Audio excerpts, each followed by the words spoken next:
I'm gonna play poker in all 10 provinces and 3 territories in Canada. All of my travel and living expenses are coming straight out of my bankroll. It's never been done before, and my bankroll is only $2,000. If I make it to the WPT Win Ladies World Championships with money in my pocket, I get $50,000.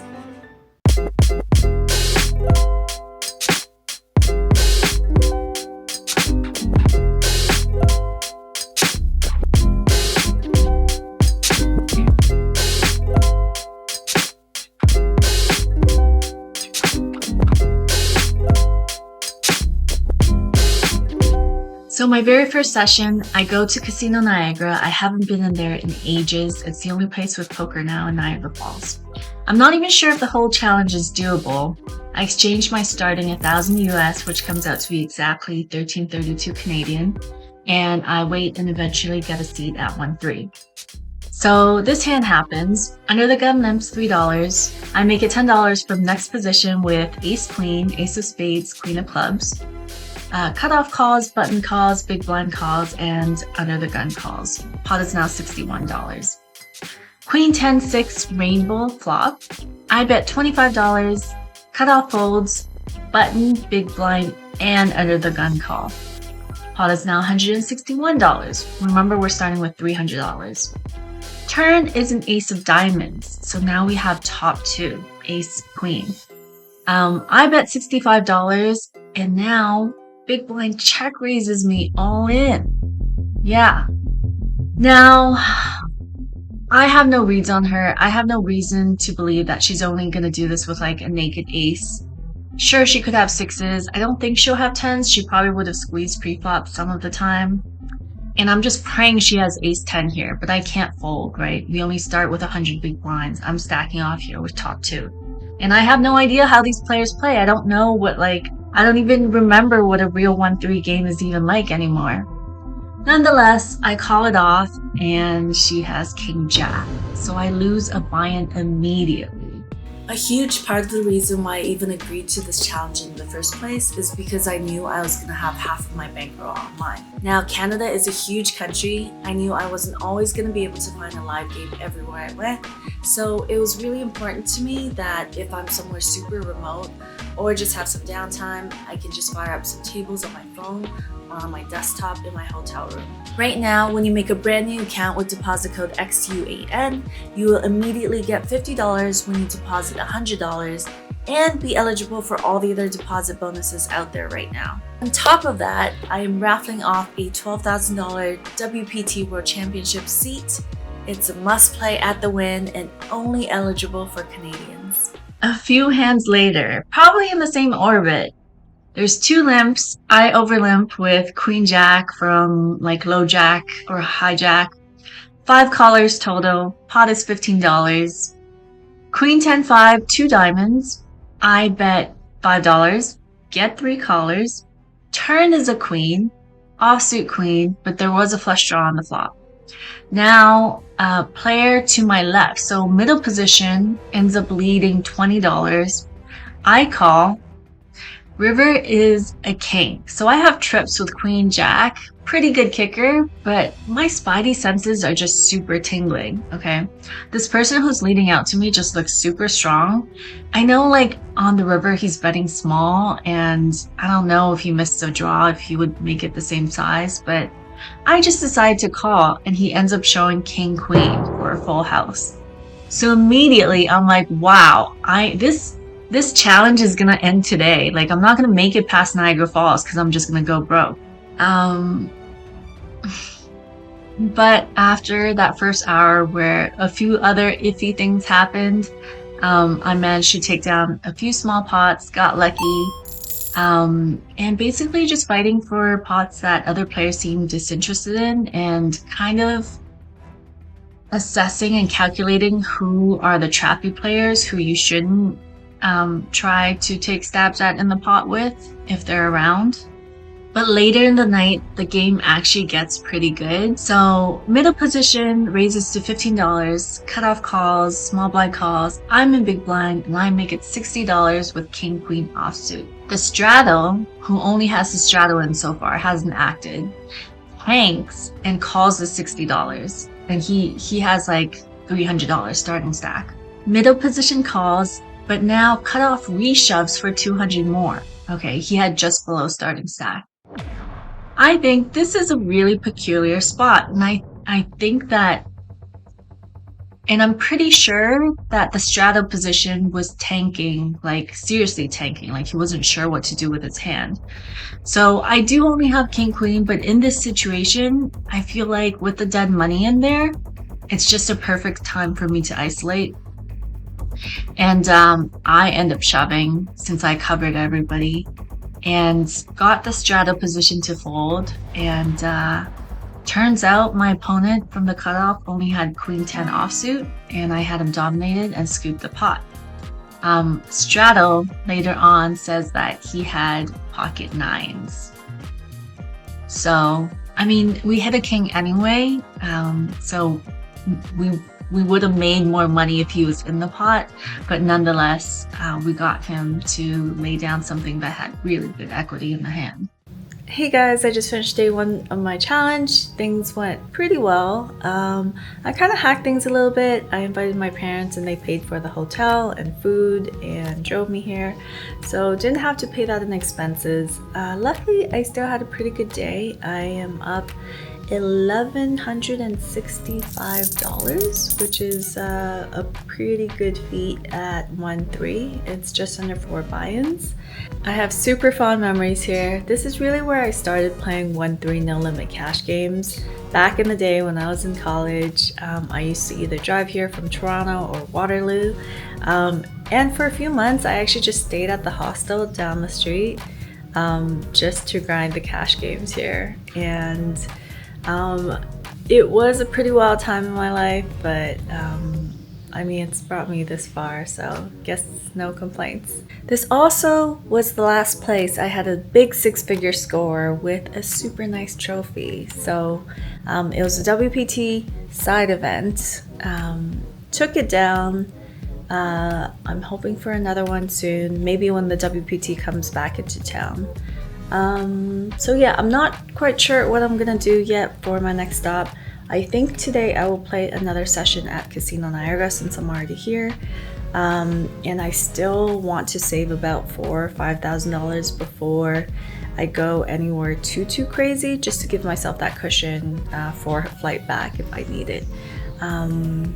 But yeah, stay tuned.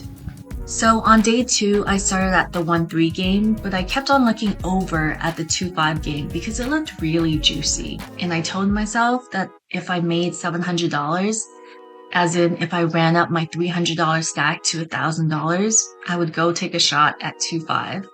I managed to win a couple of nice pots. I think I sucked out on a 7-deuce-X flop where I was the pre-flop aggressor and just ended up shoving all in on the flop, and I turned a 6. So I was able to run up my stack from 300 to 1,000 within like an hour. So obviously I asked for the table change, but now I have $1,000 of my $3,000 roll on the table. And this hand happened and it was so obvious I was scared money. So we're 9-handed, and under the gun is a super capable reg. This kid, I mean, he's no longer a kid, but I used to grind with him when I was coming up, playing 5-5 at Fallsview. So he raises under the gun to $15. No jack calls, cutoff calls. I come along for $10 more in big blind with ace-8 offsuit, ace of clubs, 8 of diamonds. Pot is $62. Flop comes 10-9-7, 10 of clubs, 9 of hearts, 7 of clubs. Now this is a super dynamic and wet board. Mikey, who I don't think would actually be over c-betting on a texture like this, c-bets $35, so just over half pot. No jack calls, an older gentleman, and I call. So in many situations, we can definitely think about raising here. We have the ace of clubs and we're open-ended, and we have to be balancing it with the times where we are super nutted. But I really thought Mikey wasn't over c-betting on this texture and didn't want to play a huge pot, you know, with so much of my money on the line, because anything that calls me is going to have a lot of equity in this hand. So turn is a 6 of hearts. The pot is now $167. It brings a one-liner and a second flush draw. We do have a straight, but it's so wet that the river card can still change the entire board. We don't want to be getting completely free-rolled. We check again. Mikey now checks, and the older gentleman bets out $45. A pretty small bet for this texture, but it's multi-way, so I'm not going to read into it too much. We decide to just call. Again, we can choose to raise here some of the time. We do have a straight, but anything that calls us is going to have good equity. It's going to make rivers tough to play, and we are definitely still scared money, okay? And we could also just be drawing dead or getting free rolled by a straight with a flush draw. So pot is now $304, and the river is the Jack of Hearts. This brings the backdoor flush draw and a whole new straight on the board. Queen 10 is now a straight. Mikey and I both check. Now the older gentleman bets 80% of the pot. I have no reads on him. You know, he just looks like, I mean, I can't say he looked like a nice gentleman. He wasn't smiling or anything, but I had no reason to believe that, you know, he could be so out of range in this spot. So I'm squeezed in the middle. The gentleman bets 80% of the pot, and I'm tanking, but at the same time, I don't want to give off anything away, right? I know Mikey is the type of player who he's capable. If he thinks I'm calling here with a subpar hand, he might choose to turn his hand into a bluff, or he might just have a better hand and like apply so much pressure in the situation and make my life miserable. I eventually call. Mikey folds, and the older gentleman, you would not believe this. The older gentleman from low jack ended up having pocket threes. I love this so much. I love his bet size on the river. I gotta respect him. He almost made two much better hands to fold because Mikey said he had pocket sevens. So Mikey hit a set on that flop. So being results oriented, we probably did not make as much as we could have if we had played the hand aggressively just based off of the run out. But we chose the low variance route, and we ended up getting a complete no equity hand to blast off versus us. So, you know, sure, we didn't win $1,000 off Mikey by getting it all in on the flop. But we got the pocket threes to blast off and made some money there at least. 21, 22, 23, 24, 24, 70. Okay, so we made an extra $24.70 in 2 days so far. With Niagara Falls in the books, it's time to head 120 kilometers or about 80 miles north to Toronto.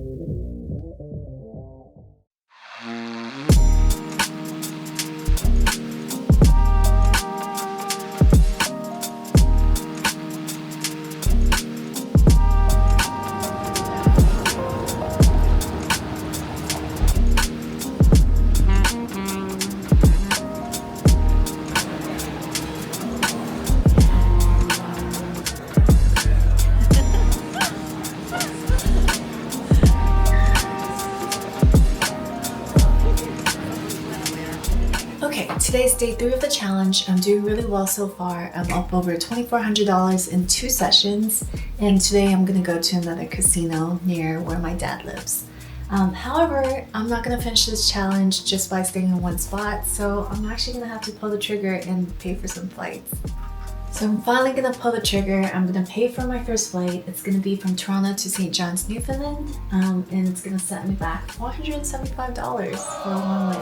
The next flight I'm gonna book is gonna be from Halifax, Nova Scotia to Calgary with a layover in Montreal.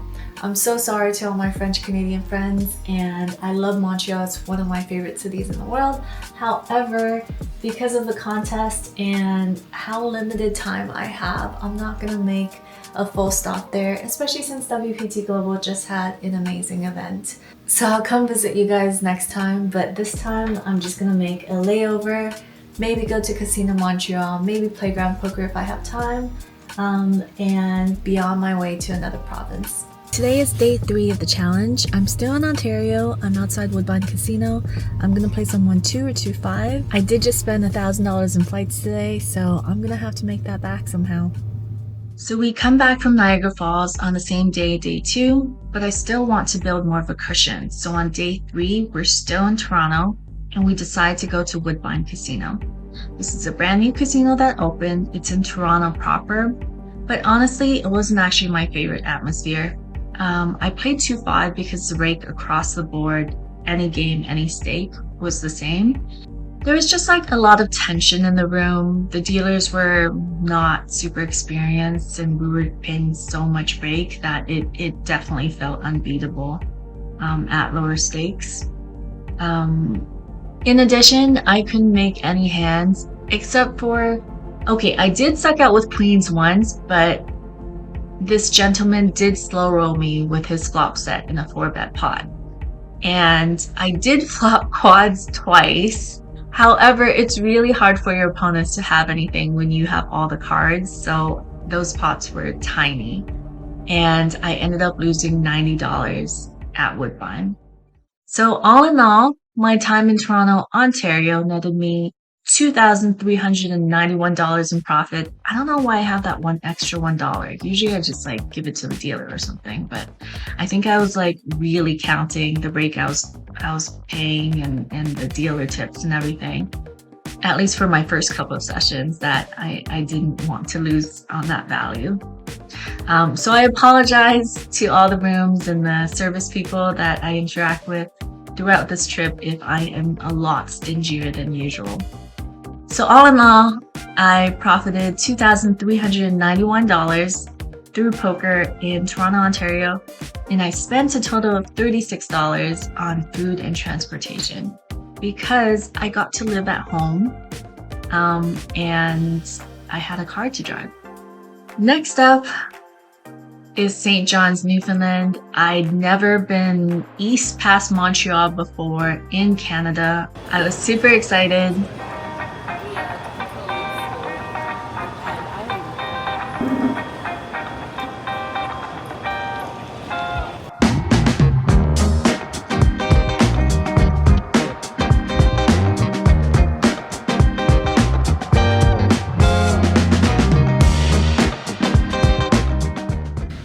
In the summertime, you can just see the whales. Oh yeah. There. Yes, yeah.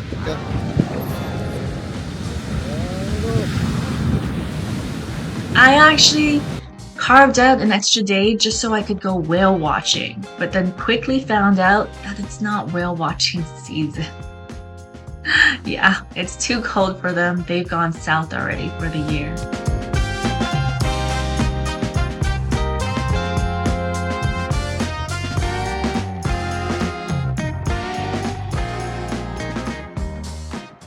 Kind of smells funky here, not gonna lie. Check. I'm not quite sure what to expect. It might be a bunch of vets. I hope I don't take their retirement money. Rod, go ahead. Start us off. He didn't know what to fucking think when I did that. You can imagine, right? All in. Problem is my big luggage did not make it with me. It's still in Toronto, but I'm a little nervous because I've been trying to call the poker room and they haven't been picking up. And I'm at the entrance now and there's no cars, there's no people or anything.